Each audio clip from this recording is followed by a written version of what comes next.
चार आश्रम हैं। सबसे पहला ब्रह्मचर्य, दूसरा गृहस्थ, तीसरा वानप्रस्थ, चौथा सन्यास।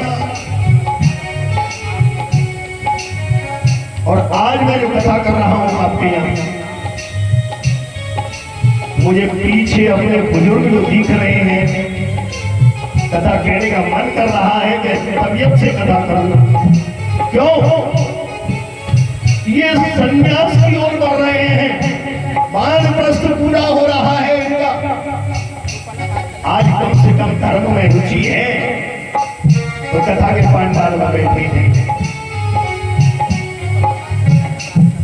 धर्मराज ने सोचा बेटा तो मेरा राज्य ले गया, अब इसे घर बार को छोड़ो, वानप्रस्थ चल दीजिए, तीर्थ यात्रा करिए, भगवान का भजन करिए।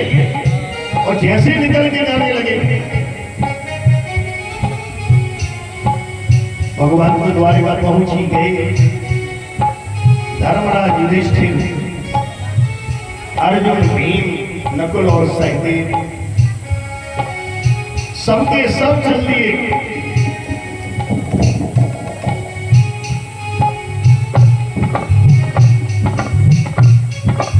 जब ये पहुंच गए कहां? निर्वाण तीर्थ में। और निर्वाण तीर्थ कहां है? हिमालय के ऊपर। हिमालय की ऊंची चोटी अलकनंदा चोटी से ऊपर है।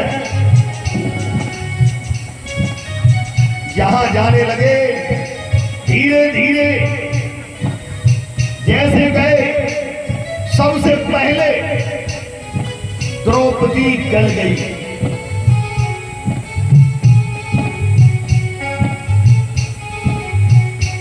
द्रौपदी का शरीर गल गया। नकुल बोला, भैया भैया देखो द्रौपदी का शरीर गलता जा रहा है। धर्मराज बोले, बिल्कुल सत्य है, शरीर गल रहा है, गलने दो। भैया इसका शरीर गला क्यों? सबसे पहले क्यों गला? बोले इसलिए गल गया, ये पांचों की पत्नी होते हुए सबसे ज्यादा स्नेह अर्जुन से करती थी, इसलिए इसका शरीर गल गया।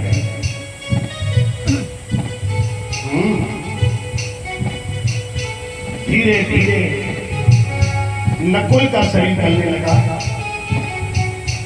भैया नकुल का शरीर गल रहा है, इसे अपने स्वरूप पर बड़ा अभिमान था। और जिसको अभिमान होता है किसी भी चीज का हो, चाहे धन का हो, चाहे संपत्ति का हो, चाहे बाहुबल का हो या विद्या का हो, विद्या अहंकार नहीं देती, विद्या ददाति विनयम। विद्या हमेशा विनय देती है। ऐसे ही मालूम पड़ी नकुल का शरीर गल गया। सहदेव का नंबर आया। अब सहदेव का शरीर गल गया और जैसे सहदेव का शरीर गला, अर्जुन बोला, भैया सहदेव का शरीर गल रहा है। धर्मराज बोले, इसकी चिंता मत कर, इसे अपनी धनुर्विद्या, इसको अपनी भाला विद्या, भाला चलाने में निपुण था, इसको पूरा अहंकार था, इसलिए इसका शरीर गल गया। तो भैया फिर धीरे धीरे भीम का भी शरीर गलने लगा। पूछा, भैया भीम का शरीर गलता जा रहा है, इसका शरीर इसलिए गल रहा है, ये खाता बहुत था। कुछ लोग तो केवल जीने के लिए खाते हैं और कुछ खाने के लिए ही जीते हैं। और जो खाने के लिए जीते हैं वो पशुओं की भांति होते हैं, और जो जीने के लिए खाते हैं वो देव तुल्य होते हैं, देवताओं के समान होते हैं। इसलिए भैया इसका शरीर चल रहा है, धीरे धीरे अर्जुन का नाम करा भैया। मैं भी जा रहा हूं भैया। गीता में लिखा है जातस्य हि ध्रुवो मृत्यु, जिसका जन्म हुआ है मृत्यु उसकी निश्चित है।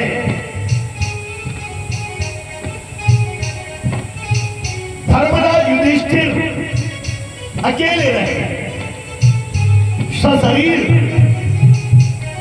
अपने धाम में।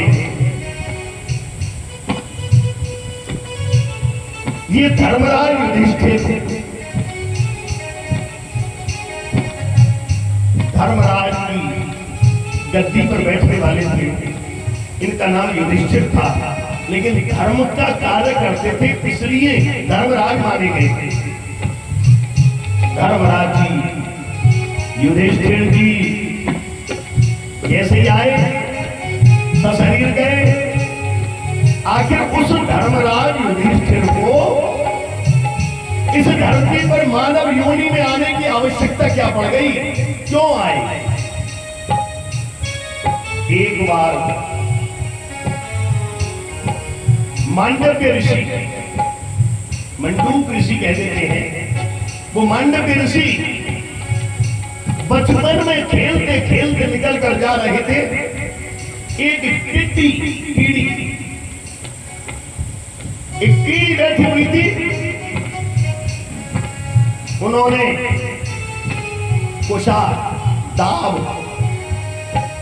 उससे उसका पेट छेद दिया और उसके पेट में जब वो चली गई तो वो इस तरह फेंकनी बनकर फिरने लगे।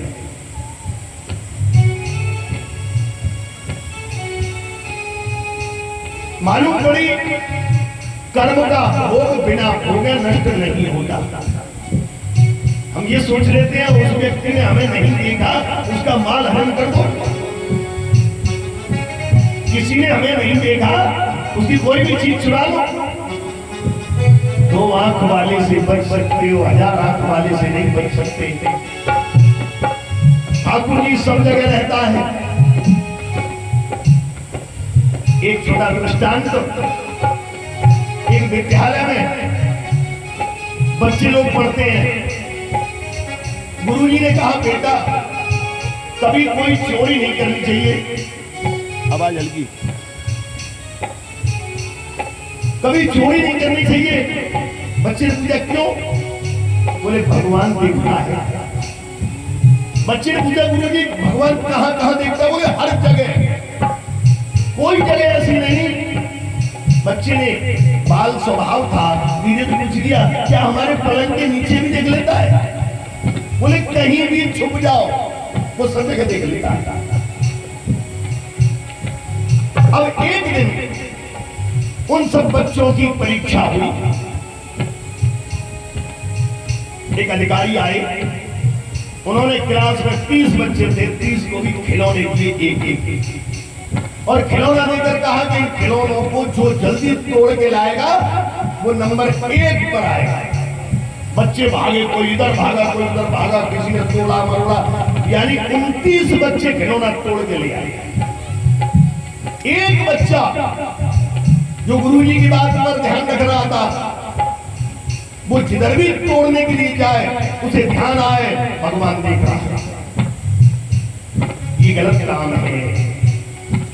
जिधर भी जाए भगवान देख रहा है। लास्ट में साबुत खिलौना लेकर आया। बोले बेटा सब तोड़ लाए? सब बोले मैं लाया पहले, मैं लाया पहले। वो सबसे बाद में आया। बोले बेटा तुमने क्यों नहीं तोड़ा? बोले भगवान देख रहा था, मैं गलत काम नहीं करता। जब इतनी बात सुनी कि भगवान देख रहा था, जो एग्जामिनर बन के आया था उसने पहला पुरस्कार उसको ही दिया। पहला पुरस्कार उसे ही दिया और कहा कि बेटा गुरु की आज्ञा का जो पालन करता है, जो गुरु की बात पर विश्वास करता है, उसे जीवन में आनंद मिलता है। सत्यम ब्रूयात् प्रियम ब्रूयात्, सत्य बोलिए और प्रिय बोलिए। अहंकार तो कभी करना ही नहीं चाहिए। तो वो टिड्डी में छेद करके ऐसे उड़ा रहे थे, फिरकनी बनाकर फिरा रहे थे। अचानक एक कोई व्यक्ति आया, बोले अरे पागल, ही मर जाएगी। उसने हाथ में हाथ मार दिया और वो टिड्डी निकल गई, उसके प्राण बच गए। यही एक छोटा सा पाप। मांडव्य ऋषि अपने आश्रम में बैठे हैं, पीछे से कोई चोर राजा का धन चुरा कर आ गई। धन को राजा के धन को ऋषि की कुटिया में रख दिया। और ऋषि ने जब धन को रखा, देखा तो ऋषि घबरा गए, बोले मेरे यहाँ धन की क्या आवश्यकता, मेरे लिए तो धन ईंधन है, मुझे तो हवन करने के लिए लकड़ी चाहिए, धन की आवश्यकता नहीं है मुझे। जैसे ही धन राजा के सिपाही आए, उन्होंने पकड़ के ले गए। महाराज ये ऋषि है, चोरी कराता है, इसी के आश्रम में धन मिला है। राजा ने बिना सोचे समझे कह दिया, इसे सूली पे चढ़ा। वही छोटा सा पाप,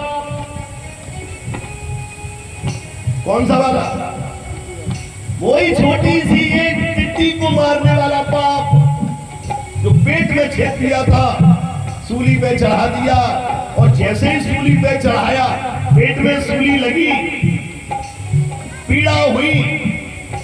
बोले मेरा ऐसा कौन सा पाप था जिसकी वजह से मुझे ये कष्ट मिला? इतने में ही एक मंत्री आ गया और मंत्री ने आगे कहा, महाराज ये तो मांडव्य ऋषि है, ये तुमने क्या कर दिया, सूली पे चढ़ा दिया। मांडव्य ऋषि को तुरंत नीचे उतारा। राजा ने क्षमा मांगी, महाराज मुझसे गलती हो गई, महाराज मुझसे गलती हो गई है। चिंता की बात नहीं महाराज, मेरा ही कोई पाप उदय हो गया है, इसलिए मुझे कष्ट झेलना पड़ा। लेकिन मैं जाऊंगा यमराज के दरबार में पहुंच के। यमराज से पूछा, यमराज आज तू धर्मराज की गद्दी पर बैठा है, मुझे ईमानदारी से बता कि मेरा कौन सा पाप था जिसकी वजह से मुझे ये सूली मिली। यमराज ने अपने चीफ अकाउंटेंट चित्रगुप्त जी से कहा, चित्रगुप्त जरा इनका हिसाब किताब देखो। हिसाब किताब देखा, बोले महाराज इन्होंने केवल बचपन में एक पाप किया था। संत बोले राजन ये तो बचपन का पाप था। धर्मराज बोले बचपन का हो या 55 का हो, बचपन का हो या 55 का हो, पाप पाप होता है और पुण्य पुण्य होता है। इसलिए कभी भी जाने अनजाने में कोई पाप हमसे न बन जाए। यही स्थिति थी। ऋषि को क्रोध आ गया और क्रोध में आके उन्होंने कहा, ओ यमराज मैं तुझे श्राप देता हूं। हम लोग धरती पर रहते हैं, मानव योनि में आते हैं, मानवों पर गलतियां बनती रहती हैं। इसका मतलब ये नहीं कि तू हमें इतनी बड़ी सजा देगा। महाराज चेटी हो या हाथी हो, मानव हो या दानव हो, जीवात्मा सबके अंदर रहती है। जब जीवात्मा सबके अंदर रहती है तो पीड़ा सबको होती है। सबको अपने प्राण बड़े प्यारे होते हैं। वो तो संत की वजह से, उस व्यक्ति की वजह से टिड्डी बच गई और उस मंत्री की वजह से तुम बच गए। वो मंत्री वही व्यक्ति था जिसने तुमसे टिड्डी को बचाया। आज वही मंत्री आ गया जो तुम्हारे प्राण बचा दिए। उन्होंने श्राप दिया, मैं तुझे श्राप देता हूं कि तू धर्मराज की गद्दी से उतरकर पृथ्वी पर अवतार लेकर आना, जन्म लेकर आना।